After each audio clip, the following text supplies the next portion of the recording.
প্রাথমিক কাজ, নিজের সুপ্ত ক্ষমতা উন্মুক্ত করুন। পৃথিবীতে আপনি কোথায় আছেন সেটা জরুরি নয়, জরুরি হলো আপনি কোথায় চলেছেন। Oliver Wendell's Holmes. সময়টা বেঁচে থাকার পক্ষে দুর্দান্ত। সৃজনশীল আর দৃঢ় প্রতিজ্ঞ লোকেদের সামনে এখন স্বপ্ন পূরণের সীমাহীন সুযোগ রয়েছে। মানব জীবনের আর অর্থনীতির সাময়িক ওঠানামা নির্বিশেষে আমরা মানব ইতিহাসের সব থেকে শান্তিপূর্ণ আর সমৃদ্ধ সময়ে রয়েছি। শুরুর থেকেও শেষ বেশি জরুরি। আমি 18 বছর বয়সে স্কুল শিক্ষা অসম্পূর্ণ রেখে স্কুল ছাড়ি। আমার প্রথম চাকরি ছিল একটা ছোট্ট হোটেলে বাসন মাজা। ওখান থেকে আমি গেলাম গাড়ি ধোয়ার কাজে এবং তারপরে পরিচারকের কাজ নিলাম। আগামী কয়েক বছর আমি বেশ কয়েকবার কাজ পাল্টেছি আর প্রতিবারই কায়িক শ্রম করে দিন গুজরান করতে হয়েছে। কারখানা, ক্ষেত, খামার, কাঠের কল, সর্বত্র কাজ করেছি আমি। রোজগারের জন্য গাছ কেটেছি এবং অন্য কোনো কাজ না পেলে কুয়ো অবধি কেটেছি। নির্মাণ কার্যে পরিশ্রমের কাজ করেছি এবং একবার নরওয়ের জাহাজে নাবিক হিসেবে উত্তর আটলান্টিকে পাড়ি দিয়েছি। প্রায়শই নিজের গাড়িতে বা কোনো সস্তার হোটেলে ঘুমিয়েছি। ফসল পাকার সময় নানা ক্ষেতে ফসল কাটার কাজ করেছি। খড়ের গাদার উপর ঘুমিয়েছি আর চাষিদের বাড়িতে খেয়েছি। পেটে বিদ্যা ছিল না, না ছিল কোনো কারিগরি শিক্ষা, এবং ফসল কাটার মশরুম শেষ হয়ে গেলে আমি আবার বেকার হয়ে যেতাম। শেষে যখন আর কায়িক পরিশ্রমের কাজ পেলাম না, আমি একটা কমিশন ভিত্তিক সেলসের চাকরি জোগাড় করলাম। অফিস আর বাড়ি বাড়ি গিয়ে বিক্রির কাজ। প্রায় আমার সারাদিন কাজ করতে হতো শুধুমাত্র একটা খরিদ্দার জোগাড় করার জন্য, যাতে আমি অন্তত ঘর ভাড়াটা দিতে পারি, রাত্রে একটা নির্দিষ্ট জায়গায় থাকার জন্য। এটা জীবনের শুরু হিসাবে যথেষ্ট খারাপ ছিল। জীবন বদলের দিন। এই সব ডামাডোলের মধ্যে একদিন আমি একটা কাগজ নিলাম এবং নিজের জন্য একটা অসম্ভব উদ্দেশ্য লিখে রাখলাম। প্রতি মাসে বাড়ি আর অফিসে সেলসের কাজ করে আমি $1000 উপার্জন করতাম। এই সব ডামাডোলের মধ্যে একদিন আমি একটা কাগজ নিলাম এবং নিজের জন্য একটা অসম্ভব উদ্দেশ্য লিখে রাখলাম। প্রতি মাসে বাড়ি আর অফিসে সেলসের কাজ করে আমি $1000 উপার্জন করব। কাগজটা আমি মুড়ে রেখে দিয়েছিলাম, কিন্তু তারপর আর কোনোদিনও খুঁজে পাইনি। এর ঠিক 30 দিন বাদে আমার জীবনের মোড় ঘুরে গেল। ওই সময় আমি এমন এক উপায় আবিষ্কার করেছিলাম যাতে আমার সেলস একদিনে 3 গুণ বেড়ে যায়। এর মধ্যে আমার কোম্পানির মালিক নিজের কোম্পানি এক ব্যবসায়ীর কাছে বিক্রি করে দেন। ওই ব্যবসায়ী সবে এই শহরে এসেছিলেন। নিজের জন্য উদ্দেশ্য ঠিক করার ঠিক 30 দিন পর কোম্পানির নতুন মালিক আমাকে একান্তে ডেকে প্রস্তাব দিলেন যে আমাকে ওর কোম্পানির সেলসের শীর্ষে বসাবেন আর আমাকে বাকি সেলসের লোকেদের শেখাতে হবে, যাতে তারাও আমার মতো নিজেদের সেল অন্যদের তুলনায় বাড়াতে পারে। এর জন্য উনি আমায় প্রতি মাসে $1000 দেবেন। আমি এই প্রস্তাবটা গ্রহণ করলাম আর তারপর থেকে আমাকে আর জীবনে ফিরে তাকাতে হয়নি। 18 মাসের মধ্যে আমি ওই চাকরি ছেড়ে নতুন চাকরি নিলাম এবং তারপরে আরেকটা চাকরি নিলাম। সেলসম্যান থেকে আমি হয়ে গেলাম সেলস ম্যানেজার আর আমার অধীনে অন্যান্য সেলসম্যানেরা চাকরি করতেন। আমি 95 জন সেলসম্যান নিয়োগ করে তাদেরকে দিয়ে আমার নতুন ব্যবসা শুরু করলাম। এককালে আমার চিন্তা ছিল আগামী দিনে খাবার জুটবে কি জুটবে না, আর এখন আমার পকেট ভর্তি টাকা। যাদেরকে আমি নতুন নিয়োগ করতাম তাদেরকে আমি শেখাতাম কিভাবে নিজেদের টার্গেট বানাবে আর কিভাবে আরো বেশি ভালো বিক্রেতা হয়ে উঠবে। খুব অল্প সময়েও তারাও নিজেদের সেলসের মাত্রা প্রায় 10 গুণ বাড়িয়ে ফেললো এবং ওদের মধ্যে অনেকে আজকে লাখপতি আর কেউ কেউ তো কোটিপতি। জীবনে ওঠানামা থাকবেই। একটা ব্যাপার অনস্বীকার্য যে ওই সময় থেকে যখন আমার বয়স 20-র মাঝামাঝি ছিল, আমার জীবনের গতি কিন্তু ঊর্ধ্বগামী ছিল না। নানা ওঠা পড়ার মধ্যে দিয়ে আমার জীবন গেছে, যার মধ্যে সাফল্য আর ব্যর্থতা দুই ছিল। 90টারও বেশি দেশে আমি ঘুরেছি, সেখানে থেকেছি আর কাজ করেছি। ফরাসি, জার্মান আর স্প্যানিশ ভাষা শিখেছি আর 22টা নানা উদ্যোগে জড়িত হয়েছি। আমার অনভিজ্ঞতার কারণে আর মাঝে মধ্যে তো সম্পূর্ণ নির্বুদ্ধিতার জন্য আমি হয় আবার সব সঞ্চয় হারিয়েছি অথবা খরচ করে ফেলেছি। আবার প্রথম থেকে শুরু করতে হয়েছে আমায়। যখনই এরকম হয়েছে আমি বসে একটা কাগজে নিজের উদ্দেশ্য লিখে আবার নতুন ভাবে শুরু করতাম এবং যে উপায়ে আমি আমার উদ্দেশ্য সাধন করতাম তা আমি পরের পাতায় পুঙ্খানুপুঙ্খ লিখে রাখতাম। এরকম ঠিক ভুলের গোলক ধাঁধায় কয়েক বছর কাটানোর পর আমি একদিন ঠিক করলাম আমার সব অভিজ্ঞতা একটা জায়গায় জমা করে একটা নিয়মের মধ্যে আনবো। আমার নানা বৃদ্ধি আর বিবেচনা এক জায়গায় এনে আমি একটা উপায় বার করে পেরেছিলাম যার দ্বারা নিজের উদ্দেশ্য সাধন করা যায়। এই উপায়টা একটা শুরু, মধ্য আর শেষ সবই ছিল। আমি এই উপায় আমার দৈনন্দিন জীবনেও ব্যবহার করতে লাগলাম। 1 বছরের মধ্যে আমার জীবনে বদলে গেল। সেই বছর জানুয়ারিতে আমি একটা ফ্ল্যাটে ফার্নিচার সহ ভাড়া থাকতে শুরু করলাম। বাজারে দেনা ছিল $35,000 এবং একটা পুরনো গাড়ি চালাতাম যার পুরো দাম তখনও আর দেওয়া হয়নি। ডিসেম্বরের মধ্যে আমার নিজস্ব $1,00,000 বাড়ি হলো, নতুন মার্সিডিজ গাড়ি হলো, সব দেনা শোধ করে দিলাম আর ব্যাংকে $50,000 জমাও করে ফেললাম। এরপর থেকে আমি সাফল্য নিয়ে একটু বেশি ভাবতে শুরু করলাম। আমি বুঝতে পারলাম যে একটা উদ্দেশ্য নিয়ে চলা কতটা জরুরি। উদ্দেশ্য ঠিক করা আর উদ্দেশ্য সাধন করা নিয়ে আমি প্রচুর পড়াশোনা করলাম দিন রাত। এই নিয়ে আমি গবেষণা করলাম, প্রচুর টাকার বই কিনলাম এই বিষয়ে।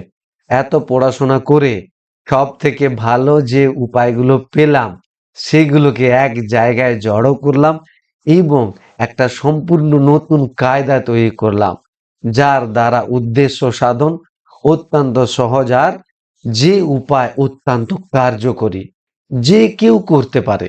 এর কয়েক বছর বাদে আমি আমার সেমিনার আর ওয়ার্কশপের ভিডিও আর অডিও রেকর্ডিং করা শুরু করলাম যাতে অন্যরাও এগুলো ব্যবহার করতে পারেন। এই করে আমরা বিশ্বব্যাপী লাখো লোকেদের এই উপায় প্রশিক্ষণ দিয়েছি নানা ভাষায়। একটা জিনিস আমি লক্ষ্য করেছি যে এই উপায়গুলো সর্বত্র সবার জন্য কাজ করে। শিক্ষাগত যোগ্যতা, অভিজ্ঞতা আর প্রেক্ষাপট নির্বিশেষে। সব থেকে যেটা আশাব্যঞ্জক তা হলো এই যে এইসব উপায় দ্বারা আমি এবং হাজার হাজার লোক নিজেদের জীবনকে সম্পূর্ণভাবে নিয়ন্ত্রণ করতে পেরেছেন। নিয়মিত আর দৈনন্দিন উদ্দেশ্য ঠিক করার ফলে লোকেরা দারিদ্র থেকে সমৃদ্ধিতে পৌঁছেছেন, হতাশা থেকে আশা পূরণের পথে গেছেন, অসফলতা থেকে সফলতা আর তৃপ্তিতে পৌঁছতে পেরেছেন। এই উপায় আপনাকেও একই ফল দেবে। নিজের জগৎ নিজে গড়ুন। মানব ইতিহাসে সব থেকে বড় আবিষ্কার হলো যার মনের ক্ষমতাকে আবিষ্কার করা, যে ক্ষমতার দ্বারা আপনি আপনার জীবনের সব দিক নির্ণয় করতে পারবেন। আপনি আপনার চারপাশের যা দেখছেন তা সবই একজন মানুষের চিন্তা ভাবনা থেকে উদ্ভূত, যে চিন্তা ভাবনাকে সেই মানুষটি বাস্তবায়িত করতে পেরেছেন। আপনার জীবনের সবকিছু আশা, আকাঙ্ক্ষা, ভাবনা অথবা কোনো স্বপ্ন দ্বারা প্রভাবিত, তা সে আপনারই হোক বা অন্য কারো। আপনার চিন্তা ভাবনা সৃজনশীল, আপনার চিন্তা ভাবনাই আপনার নিজস্ব জগৎ আর আপনার পারিপার্শ্বিক জগৎকে তৈরি করে। সারা বিশ্বের সমস্ত ধর্ম, দর্শন, অধিবিদ্যা, মনোবিজ্ঞান আর সাফল্যের রহস্য হলো আপনি নিজের সম্বন্ধে যা ভাবেন আপনি প্রায় তাই হয়ে ওঠেন। আপনার বইয়ের জগৎ শেষ পর্যন্ত আপনার চিন্তা ভাবনার প্রতিফলন হয়ে ওঠে। আপনার বাইরের জগতের অভিজ্ঞতাই প্রতিফলন ঘটায় আপনার চিন্তা ভাবনার আর আপনার চিন্তাধারা। যা নিয়ে আপনি সারাক্ষণ ভাবতে থাকেন সেটাই আপনার চারপাশে প্রস্ফুটিত হয়। আমি কিন্তু কফি করে কি? অনেক সফল লোকেদের জিজ্ঞাসা করা হয়েছিল যে তারা অধিকাংশ সময় কি ভাবেন। বেশিরভাগ লোকেরা জানিয়েছেন যে তারা প্রায় নিজেদের লক্ষ্যমাত্রা নিয়ে ভাবেন, আর ভাবেন কি করে নিজেদের লক্ষ্যে পৌঁছবেন। অসফল আর দুঃখী লোকেরা মূলত নিজেরা কি কি চান না বা কি কি অপছন্দ করেন তাই নিয়েই বেশি সময় ভাবেন। তারা নিজেদের দুঃখ, চিন্তা, সমস্যা ইত্যাদি নিয়ে বেশি ভাবেন, আর ভাবেন তাদের এই দুঃখ আর ঝামেলার জন্য কে বা কারা দায়ী। কিন্তু সফল লোকেরা মূলত ভাবে নিজেদের সবচেয়ে কাঙ্ক্ষিত উদ্দেশ্য নিয়ে এবং কিভাবে সেই উদ্দেশ্য সাধন করবেন তাই নিয়ে। জীবনে উদ্দেশ্য ছাড়া বাঁচা আসলে ঘন কুয়াশায় গাড়ি চালানোর মতো। গাড়ি যতই ক্ষমতাশালী হোক না কেন কিংবা যতই ভালো হোক না কেন, প্রতিকূল পরিস্থিতিতে গাড়ি চালাতে হবে সেই আস্তে আস্তে, থেমে থেমে এগোবেন খুব ধীর গতিতে। রাস্তা যতই মসৃণ হোক না কেন, উদ্দেশ্য বা লক্ষ্য ঠিক করে নিলে তৎক্ষণাৎ কুয়াশা কেটে যায় এবং আপনিও নিজের সব কর্মক্ষমতা আপনার উদ্দেশ্য সাধনে ব্যয় করতে পারেন। ঠিকঠাক লক্ষ্যমাত্রা থাকলে আপনিও নিজের জীবনের গতিবেগ বাড়াতে পারেন আর অতি দ্রুত নিজের লক্ষ্যে পৌঁছে যেতে পারেন। আপনার স্বয়ংক্রিয় উদ্দেশ্য পূরণের কর্মক্ষমতা। একটা গোলা পায়রাকে তার বাসা থেকে বার করুন, নিয়ে একটা খাঁচায় পুরে দিন। খাঁচাটাকে একটা চাদর দিয়ে ঢেকে দিন। এবারে খাঁচাটাকে একটা বাক্সে পুরে বাক্সটাকে একটা ঢাকা গাড়িতে রেখে দিন। এবার আপনি গাড়িটাকে 1000 মাইল যে কোনো দিকে চালিয়ে নিয়ে গিয়ে যদি পায়রাটাকে ছেড়ে দেন, তাহলে পায়রাটা ঠিক নিজের পুরনো বাসায় সেই 1000 মাইল দূরে থেকে ফিরে চলে আসবে। পৃথিবীতে আর কোনো প্রাণীরই নিজের লক্ষ্যে এরকম নির্ভুলভাবে পৌঁছে যাওয়ার আশ্চর্য ক্ষমতা নেই, কোনো প্রাণীর, কেবলমাত্র মানুষ ছাড়া। আপনার নিজেরও ওই পায়রার মতোই লক্ষ্য পূরণের আশ্চর্য ক্ষমতা আছে, এবং সেই ছাড়া আরো একটা অত্যাশ্চর্য ক্ষমতা আছে। যদি আপনি নিজের লক্ষ্য নিয়ে একেবারে সম্পূর্ণরূপে নিশ্চিত থাকেন, তাহলে লক্ষ্য পূরণের উপায় নিয়ে ভাবতেও হবে না। শুধু লক্ষ্য ঠিক রাখলেই দেখবেন কিভাবে নির্দ্বিধায় আপনি আপনার লক্ষ্যের দিকে এগিয়ে চলেন, আর কিভাবে আপনার লক্ষ্য আপনার দিকে এগিয়ে আসে। সঠিক সময় আর সঠিক সুযোগে আপনি আর আপনার লক্ষ্য একসঙ্গে মিলিত হবেন। আপনার মনের গভীরে স্থিত এই অবিশ্বাস্য লক্ষ্য পূরণের প্রতিক্রিয়ার জন্যই আপনি অনিবার্যভাবে আপনার প্রায় প্রতিটা লক্ষ্যমাত্রাই পূরণ করতে পারবেন। আপনার যদি উদ্দেশ্য থাকে যে রাত্রে বাড়ি গিয়ে টিভি দেখবেন, তাহলে আপনি অতি অবশ্যই এই উদ্দেশ্য সফল করতে পারবেন। আপনার যদি উদ্দেশ্য থাকে একটা সুন্দর, সুস্থ, সফল জীবনযাপন করার, আপনি সেই লক্ষ্য পূরণ করতে পারবেন।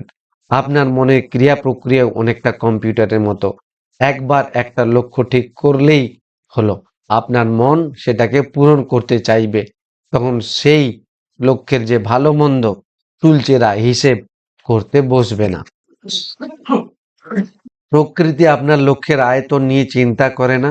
আপনি যদি ছোট ছোট লক্ষ্য রাখেন, তাহলে আপনার অভ্যন্তরীণ ক্রিয়া প্রক্রিয়া আপনাকে ছোট ছোট লক্ষ্য পূরণে সাহায্য করবে। আপনি যদি বড় লক্ষ্যমাত্রা রাখেন, আপনার নিজস্ব ক্ষমতা আপনাকে সেই বড় বড় লক্ষ্য পূরণে সাহায্য করবে। আপনার লক্ষ্যের বা উদ্দেশ্যের আয়তন, ব্যাপ্তি আর খুঁটিনাটির ব্যাপারগুলো বেশিরভাগই সম্পূর্ণরূপে আপনার ব্যক্তিগত। কেন বেশিরভাগ মানুষ কোনো লক্ষ্যমাত্রা রাখা পছন্দ করেন না? এখানে একটা প্রাসঙ্গিক প্রশ্ন আছে। যদি লক্ষ্য পূরণ স্বয়ংক্রিয় হয়, তাহলে এত কম লোকে কেন উপরোক্ত পদ অবলম্বন করেন? কেন তারা তাদের লক্ষ্য বা উদ্দেশ্য আগে থাকতে ঠিক করে রাখেন না, যাতে তার প্রতি তারা মনোনিবেশ করতে পারেন? এটা জীবনের একটা বড় রহস্য। আমার মতো এর 4টি কারণ আছে। আমার মতে এর 4টি কারণ আছে। তাদের ধারণা লক্ষ্যমাত্রা ঠিক করা জরুরি নয়। প্রথমত, অনেকেই লক্ষ্যমাত্রা ঠিক করার প্রয়োজনীয়তা বোঝে না। আপনি যদি এমন পরিবেশে বড় হন যেখানে কারোরই কোনো আকাঙ্ক্ষাই নেই, অথবা আকাঙ্ক্ষা কিংবা লক্ষ্য নিয়ে কোনো আলোচনাই হয় না, তাহলে আপনিও বড় হয়ে এটাও বুঝতে পারবেন যে জীবনে একটা সঠিক লক্ষ্য থাকা বাকি সব গুণগুলোর থেকেও কত বেশি জরুরি। আপনার চারপাশে দেখুন, আপনার স্বজন বান্ধবদের মধ্যে কতজনের একটা সঠিক লক্ষ্য ঠিক করা আছে, আর তারা প্রতিদিন তার জন্য খেটে চলেছেন। তারা জানেন না কিভাবে করতে হয়। দ্বিতীয় কারণ যে অন্য অনেকে লক্ষ্য মাত্রা ঠিক করেন না, তাহলে অনেকে জানেনই না কিভাবে নিজেদের লক্ষ্য ঠিক করবেন, বা তার থেকেও খারাপ, অনেকেই ধরেই নেন যে তাদের তো লক্ষ্য ঠিক করাই আছে। হায় রে, তাদের যা আছে তা হলো কয়েকটা ইচ্ছা বা স্বপ্ন মাত্র, যেমন খুশি থাকা বা বড়লোক হওয়া কিংবা পারিবারিক জীবনে সুখী হওয়া। কিন্তু এগুলো কখনোই জীবনের লক্ষ্য হতে পারে না। এগুলো কেবলমাত্রই কল্পনা, যা সকলেরই থাকে। একটা লক্ষ্য অবশ্য একটা স্বপ্নের থেকেও সম্পূর্ণভাবে স্বতন্ত্র। একটা লক্ষ্যমাত্রা পরিষ্কার, লিখিত এবং নির্দিষ্ট। আপনি আপনার লক্ষ্য অন্যের কাছে খুব সহজেই আর পরিষ্কারভাবে বোঝাতে পারবেন। লক্ষ্য পূরণের মাত্রা মাপা যায় এবং আপনি খুব সহজেই জেনে যাবেন আপনি আদৌ আপনার লক্ষ্যে পৌঁছেছেন কিনা। একটা বিখ্যাত বিশ্ববিদ্যালয়ের উঁচু ডিগ্রি আপনি কোনো ক্লাস না করেই পেতে পারেন, যদি আপনার লক্ষ্য ঠিক থাকে যে আপনি ওই ডিগ্রি নেবেনই। অনেক সময় আমার মনে হয় যারা আমাদের স্কুল কিংবা বিশ্ববিদ্যালয়ের সিলেবাস ঠিক করেন, তাদের লক্ষ্যে ঠিক থাকার উপকারিতা কিংবা প্রয়োজনীয়তা সম্বন্ধে কোনো ধারণাই নেই। আর অবশ্যই আপনি যদি আমার মতো প্রাপ্তবয়স্ক না হওয়া পর্যন্ত লক্ষ্য ঠিক করার উপকারিতা বা প্রয়োজনীয়তা সম্বন্ধে না জেনে থাকেন, আপনার কোনো ধারণাই থাকবে না যে লক্ষ্য ঠিক রাখা জীবনে কতটা জরুরি। ব্যর্থতার ভয়। লক্ষ্য ঠিক না করার ৩ নম্বর কারণটি হলো ব্যর্থতার ভয়। ব্যর্থতাকে সবাই ভয় পায়। অনেক সময় ব্যর্থতা মানসিক আর আর্থিক দুই ক্ষেত্রে যথেষ্ট পীড়াদায়ক। আমরা সকলেই কখনো না কখনো ব্যর্থতার সম্মুখীন হয়েছি। প্রতিবারই আমরা ঠিক করি যে পরিবারের বা পরের আরো বেশি সাবধান হতে হবে যাতে ব্যর্থ না হই।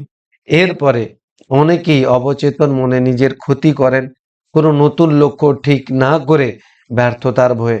তারা সারা জীবন অতি অল্পে সন্তুষ্ট থাকেন, নিজের আসল ক্ষমতা প্রকাশ না ঘটিয়ে কিংবা নিজের আসল ক্ষমতা ব্যবহার না করে। প্রত্যাখ্যানের ভয়।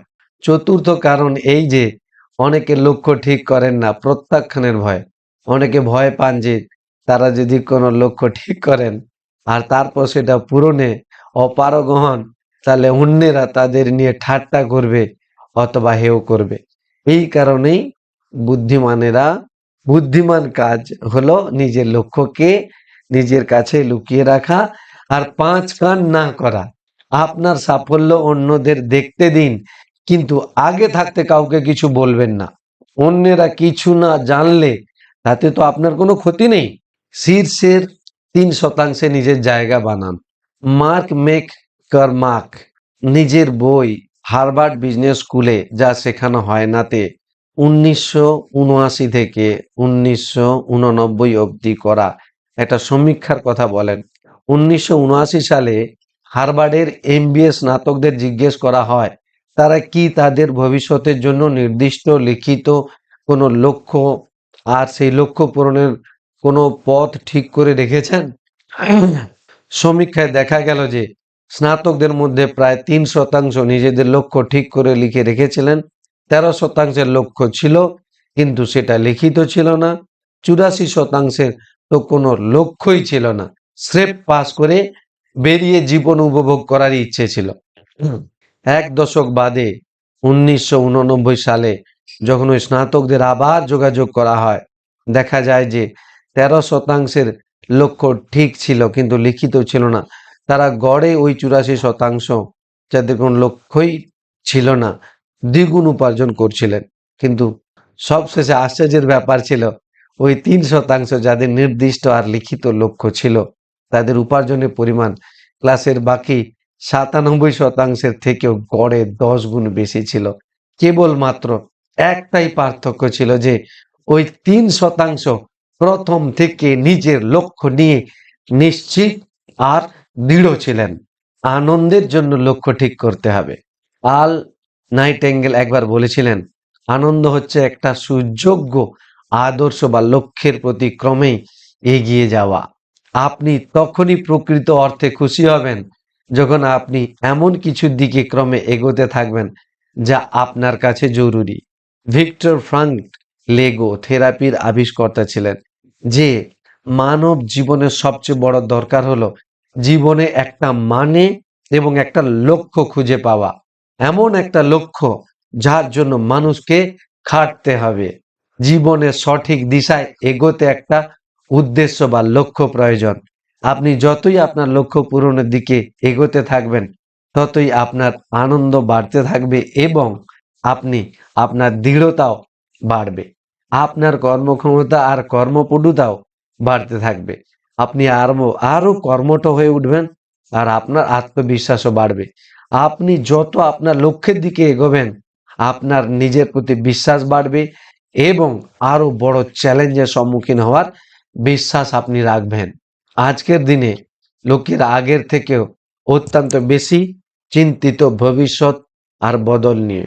লক্ষ্য ঠিক থাকার একটা বিশাল সুবিধে হলো ভবিষ্যৎ নিয়ে বেশি চিন্তা করতে হয় না, বরঞ্চ ভবিষ্যৎ আপনার আয়ত্তে থাকবে। ভবিষ্যতে আপনার জীবনে যা যা বদল ঘটবে তা আপনার নিয়ন্ত্রণেই থাকবে, বরঞ্চ ওই সব বদল ঘটবে আপনার ইচ্ছেতেই এবং সেই বদলগুলোকে আপনি ঘটাবেন আর সম্পূর্ণভাবে নিয়ন্ত্রণ করবেন। লক্ষ্য ঠিক থাকলে আপনার জীবনে একটা মানে আর উদ্দেশ্য চলে আসবে। অ্যারিস্টটলের একটা অত্যন্ত গুরুত্বপূর্ণ শিক্ষা হলো যে মানুষ একজন উদ্দেশ্যমূলক প্রাণী। গ্রিক ভাষায় টেলেওস কথাটির অর্থ হলো উদ্দেশ্য বা লক্ষ্য। অ্যারিস্টটল মনে করতেন যে মানব জীবনের প্রতিটা কাজই কোনো না কোনোভাবে উদ্দেশ্য প্রণোদিত। আপনি তখনই প্রকৃত খুশি থাকেন যখন আপনি আপনার উদ্দেশ্য সাধনের হেতু কোনো কাজে লিপ্ত থাকেন। তখন জরুরি প্রশ্ন ওঠে, আপনার লক্ষ্য কি? কি উদ্দেশ্যে আপনি কাজ করতে চান? দিনের শেষে আপনি নিজেকে কোথায় দেখতে চান? চাবিকাঠি আপনার হাতেই আছে। লক্ষ্য ঠিক করা, তাদের প্রতি প্রতিনিয়ত খেটে যাওয়া এবং সর্বশেষে লক্ষ্য পূরণ করাই হলো জীবনের আনন্দের চাবিকাঠি। লক্ষ্য ঠিক করা এতটাই প্রয়োজনীয় যে শুধুমাত্র নিজের জীবনের লক্ষ্য নিয়ে ভাবলেই মানুষ খুশি হয়ে যায়। লক্ষ্য পূরণের জন্য কোনো পদক্ষেপ নেওয়ার আগেই নিজের মধ্যেকার সুপ্ত ক্ষমতাকে জাগিয়ে তোলার জন্য আপনার উচিত নিজের দৈনন্দিন জীবনেও লক্ষ্য পূরণের অভ্যাস করা, যাতে এরপরে এই অভ্যাসটা আপনি আপনার জীবনের বাকি দিনগুলোতেও করতে পারেন। আপনার মনকে সম্পূর্ণভাবে নিজের লক্ষ্যে স্থির রাখুন, যাতে মন শুধুমাত্র আপনি কি চাইছেন তার ওপরই থাকে আর আপনি কি চান না বা চাইছেন না তাতে যেন আপনি মন বসাতে না পারেন। এই মুহূর্ত থেকে আপনার উচিত নিজের মনকে প্রস্তুত করা, যাতে আপনার মন লক্ষ্য পূরণে ব্রতী হয়ে যায়, অনেকটা তাক করা অস্ত্রের মতো কিংবা পায়রার মতো নিজের লক্ষ্যের দিকে নির্ভুলভাবে এগিয়ে যাওয়ার জন্য প্রস্তুত। জীবনে নিজের লক্ষ্য পূরণের থেকেও বেশি আনন্দের হলো নিজের লক্ষ্য পূরণের জন্য পরিশ্রম করা। প্রতিনিয়ত আপনি যা চান সেটাকে পরিশ্রম করে পাওয়া, নিজের নানাবিধ উদ্দেশ্যকে সাধন করা। নির্দিষ্ট উদ্দেশ্য আপনার ব্যক্তিগত আর পেশাগত জীবনে আপনার সুপ্ত ক্ষমতাকে জাগিয়ে তুলবে এবং তার প্রকাশ ঘটাবে। সদিচ্ছা থাকলে আপনি যে কোনো বাধা বিপত্তি কাটিয়ে উঠবেন এবং আপনার ভবিষ্যৎকে আপনি সীমাহীন করে তুলতে পারবেন। নিজের সুপ্ত ক্ষমতা উন্মুক্ত করুন। ধরে নিন যে আপনার জন্মগত ক্ষমতা আছে নিজের যে কোনো উদ্দেশ্যকে সফল করার। এই ক্ষেত্রে আপনি কি হতে চাইবেন, কি পেতে চাইবেন আর কি করতে চাইবেন। 2, যে কাজ বা কাজগুলো আপনাকে সব থেকে বেশি আনন্দ দেয় সেগুলোকে নিশ্চিত করুন বা চিহ্নিত করুন। সেগুলো আপনি আরো বেশি করে কি করবেন। আপনার নিজের ব্যক্তিগত আর পেশাগত জীবনকে দেখুন আর শনাক্ত করুন কিভাবে আপনার ভাবনা চিন্তা তাদেরকে প্রভাবিত করছে। আপনার কি নিজের ভাবনা বদলানোর উচিত বা বদলাতে পারবেন? আজকেই ঠিক করুন যে সারা দিন শুধু আপনার জীবনে যা যা সৎ উদ্দেশ্য বা সৎ চিন্তা আছে সেগুলোকে নিয়ে ভাববেন। কোনো নেতিবাচক চিন্তাকে আজ থেকে স্থান দেবেন না। আপনার ইচ্ছে আকাঙ্ক্ষার মধ্যে যেগুলো আপনার সবচেয়ে প্রিয় বা মনের কাছের সেগুলোকে শনাক্ত করুন। তাদের জন্য আপনাকে কি কি করতে হবে ভাবুন, আর তা আজ থেকেই শুরু করে দিন। ধরে নিন আপনি যা করবেন তাতেই আপনার সাফল্য সুনিশ্চিত, আর আপনার কোনো ভয়ও নেই। তাহলে আপনি কি কি করতে চাইবেন বা আপনার উদ্দেশ্য কি কি হবে? উপরোক্ত প্রশ্নগুলোর প্রেক্ষিতে আপনি এই মুহূর্তে কি করতে চাইবেন বা কোন উদ্দেশ্য সাধন করতে চাইবেন,